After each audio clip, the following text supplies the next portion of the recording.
Brrr, it was cold this morning. Well, that happens sometimes in Montana. Well, as you can tell, I'm back to my running routine. Gonna try and keep this going. And that's one of the things that in this little bit of spare time that I have that I really want to focus on again is some fitness stuff. Just invited to play my saxophone again, so I might need to start practicing that. But I do have a little bit more free time than I had when I was trying to go to school, be president of the convention, and be involved with EMS work, all those things that were going on. And board of the outreach clinic, man, I had a lot going on. So now it's a little bit more relaxed in my time. But I am focusing on some other things as far as church planting is started. And so today's video, I want to talk to you about what we've done so far from the point of when we decided to do it to now and where we are.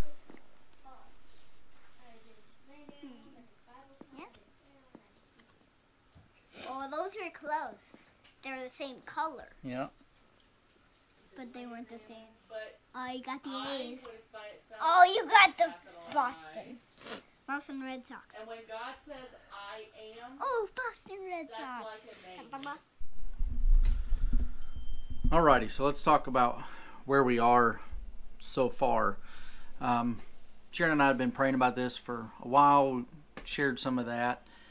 Felt like my calling has always been to small churches or small areas that are usually overlooked and are hard to reach.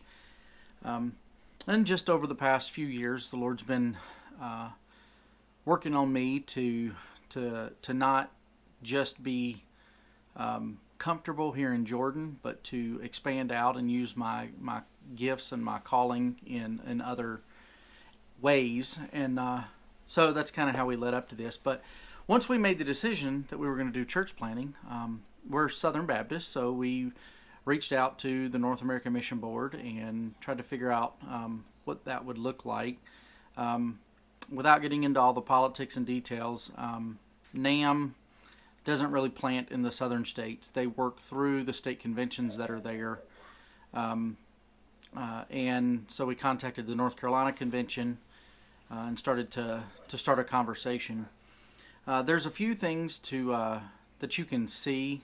So like, for example, there's this general pipeline for how church planters progress.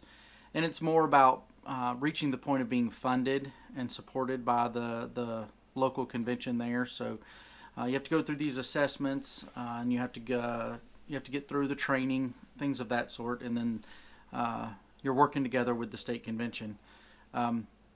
As Southern Baptist and the way Southern Baptist Convention works, you don't have to go that way. And quite honestly, we're not really asking for permission to plant. What we're doing is trying to work with a group that is there. And so we started in the NAM process, but then we reached a certain point, and now we're working with the state convention to finish up some of those things. There's also some other networks that help with church planting, all of which have their own stipulations and requirements.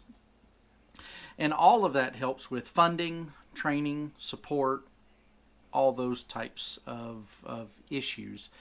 But you can do it on your own. It just takes, it's harder to do. It takes more work because you don't have those set organizations that are there. And so we're working with a couple of possibilities that will help streamline the process a little bit. But that is generally how we have seen and kind of learned how this progresses, and you start that process there. So right now, basically, where we are is we've gone most of the way through the assessment. We've got most of our assessments done. We still have one more in-person evaluation with North Carolina, and then start the training process. This trip, we were down there for the orientation, and we met a lot of the church planters.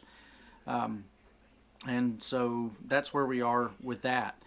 The other thing is we've set up a bank account. We've set up a nonprofit under the name That One Church Family to help us raise support in order to get down there. There's not a lot of financial help to get to the field. Most of it comes once you're there for ministry expenses. And so we're still in that early phase of trying to get ramped up and ready to go.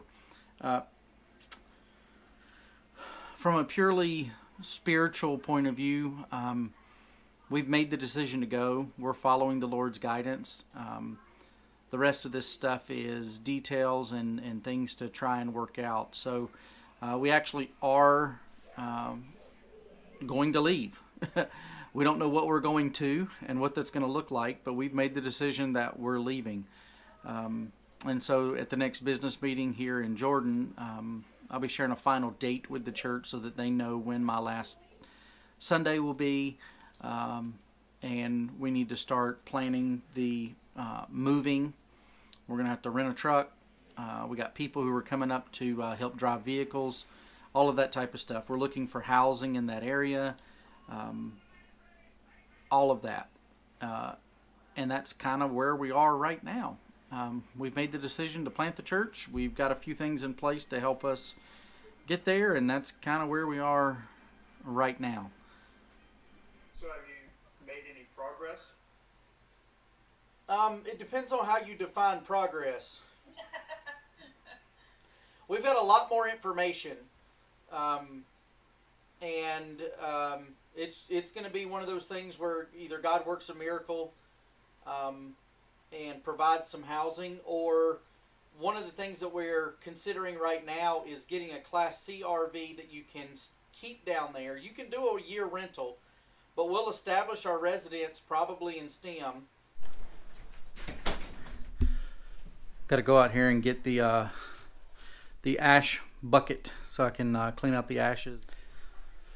Okay, got that done. But real quickly before my battery dies again, I just wanted to share what our next steps are. The biggest thing is finishing up here at the church and then packing, moving. So right now our big focus is on housing and getting down there on the island and doing whatever it takes to do that. Then we'll start working about nuances of church naming and all of those types of things. So really in the church planning process right now, we're waiting to get on the field. So, yeah. Tomorrow, more thoughts about an honest look at church planning. See you guys then.